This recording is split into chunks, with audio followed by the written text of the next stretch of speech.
Bienvenidos al podcast En tu piel, el podcast de Gomezulla, donde hablamos de dermocosmética sin filtros.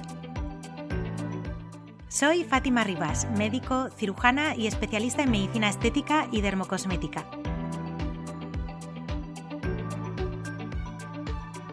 En este espacio quiero ayudarte a entender tu piel y así poder cuidarla mejor.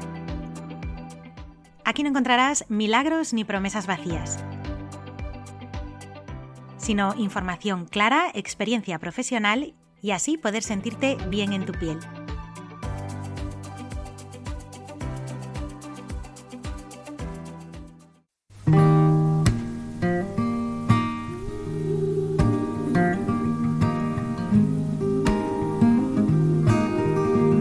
Bienvenidos a En tu piel, el podcast donde hablamos de cosmética, piel y rutinas con criterio pero también con curiosidad. Hoy vamos a hablar de algo que cada vez escuchamos más: la relación entre el intestino y la piel. Y seguro que has oído frases como «todo empieza en el intestino» o «si tienes acné, revisa tu microbiota». Pero, ¿esto es real o es otra moda más? Vamos a empezar por lo básico. La microbiota es el conjunto de microorganismos que viven en nuestro cuerpo. Tenemos microbiota en el intestino, pero también en la piel y en la boca. Pero la más importante es la intestinal. De hecho, en tu intestino viven billones de bacterias. Sí, billones, con B. Y no solo están ahí, participan en funciones clave como la digestión, el sistema inmune y la inflamación. Y aquí viene lo interesante. Todo eso también afecta a la piel. Aunque ahora hablemos mucho de microbiota, la idea no es nueva. A principios del siglo XX, del siglo pasado, un científico llamado Eli Mechnikov, que me perdonen los rusos, que ha sido premio Nobel, ya hablaba de cómo las bacterias intestinales influían en la salud. Él observó que en algunas poblaciones que consumían muchos alimentos fermentados, como yogur, había más longevidad. Y propuso que cuidar la flora intestinal podía influir en todo el organismo. En ese momento parecía una idea casi revolucionaria. Y hoy sabemos que tenía bastante razón. Y aquí viene la parte importante. Existe lo que se llama el eje intestino-piel. ¿Y esto qué significa? Bueno, pues que lo que pasa en el intestino puede influir en la piel a través del sistema inmune, de la inflamación y de señales hormonales. Por ejemplo, una microbiota desequilibrada puede llevar a más inflamación y esta inflamación a una piel más reactiva. Esto ya se ha visto en condiciones como el acné, la rosácea y la dermatitis. Pero no es la única causa, aunque sí un factor importante. Pero Fátima, ¿cuáles son esas señales de que mi intestino puede estar influyendo en mi piel? Pues te doy algunas pistas. Apunta. Si tienes brotes recurrentes sin una causa clara, o si tienes siempre la piel reactiva o inflamada. También si esto está asociado a problemas digestivos, como puede ser hinchazón, gases, y si empeora con el estrés. No siempre significa que el problema esté ahí, pero puede ser una pista. Y aquí viene lo útil. No se trata de obsesionarse, sino de hacer pequeños cambios. A nivel de la alimentación, que es la base de todo, incluye más fibra como verduras, frutas, salvo que tengas alguna alergia en particular, también más alimentos fermentados como el yogur o el kéfir. Pero fíjate que sea yogur y kéfir de verdad, que por ahí hay mucho lácteo que no lo es. Y reduce los ultraprocesados, porque las bacterias buenas se van a alimentar de todo esto. Incluye probióticos en tu dieta. Los probióticos son microorganismos vivos y algunos muy interesantes son los Bifidobacterium o los Lactobacillus, que pueden ayudar a equilibrar la microbiota. Pero es importante saber que no todos sirven para todo y que tampoco todos son Lactobacillus interesantes los que se hallan en el yogur. Sobre todo en cantidad. Como os decía antes, tenemos billones de bacterias en el intestino y necesitamos también mucha cantidad de probióticos. Y por eso un yogur puede no ser suficiente. Los prebióticos son el alimento de las bacterias buenas.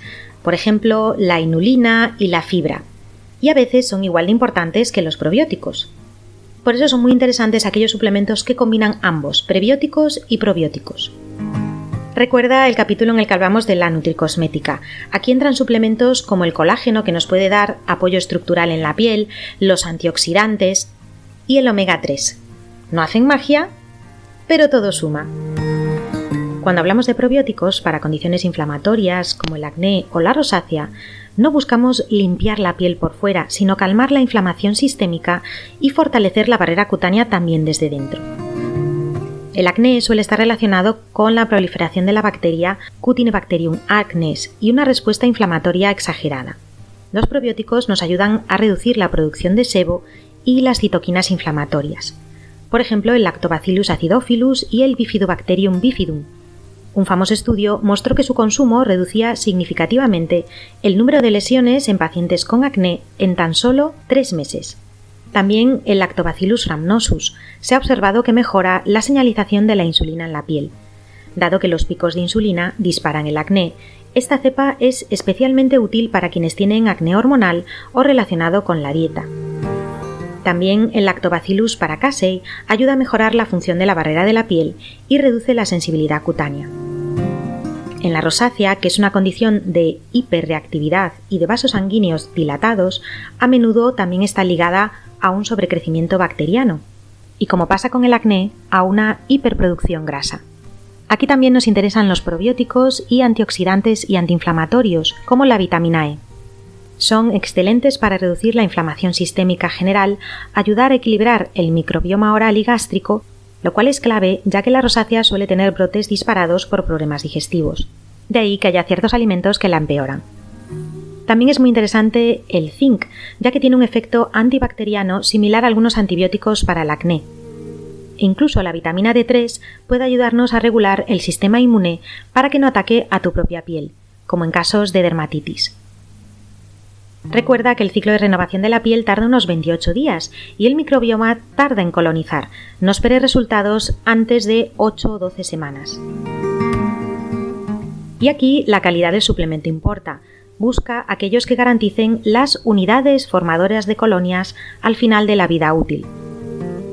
Y no te olvides de la piel, porque cuidar el intestino no sustituye a tu rutina de cuidado de la piel.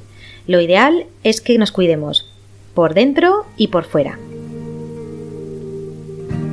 Recuerda que la piel no está aislada, forma parte de un sistema y muchas veces, cuando algo no mejora, hay que mirar más allá del espejo.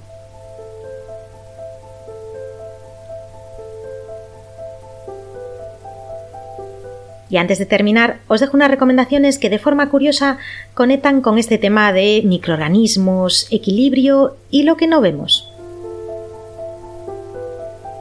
Hoy os voy a recomendar el libro Soy Leyenda, de Richard Matheson.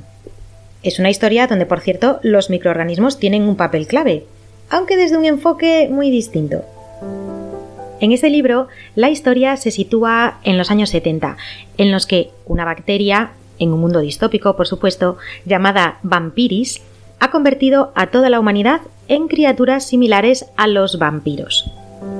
Pero hay un personaje, el personaje principal de Robert Neville, que parece ser el único superviviente humano en la ciudad de Los Ángeles. Pero Neville no acepta lo sobrenatural y utiliza tanto libros de medicina como un microscopio para intentar entender esta plaga. La verdad que es una obra maestra de la ciencia ficción y yo no la entendería tanto como una historia de terror, sino como un libro más bien sobre el aislamiento psicológico y cómo reaccionaríamos si de repente la sociedad diese un vuelco de 360 grados. Además, se lee muy fácil, tiene algo más de 100 páginas. Eso sí, hoy no os voy a recomendar para nada la película del mismo nombre, Soy Leyenda, que protagoniza Will Smith. En lo único que se parecen es en el título y en el nombre del personaje principal. Y sí, en que salen vampiros, pero ni siquiera estos se parecen a la descripción del libro. Ya os digo, os podéis evitar verla porque no se parecen absolutamente en nada, y de hecho la película es bastante mala.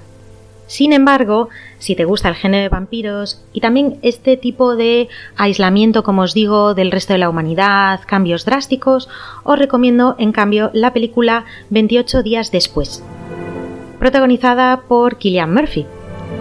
También, como perteneciente a la generación X, os recomendaría, aunque la verdad que no sé dónde encontrarla, la miniserie basado en el libro de Stephen King, El misterio de Salem Slot, con un ambiente inquietante donde algo invisible transforma todo, y donde los verdaderos protagonistas no son tanto los vampiros como la reacción de los humanos.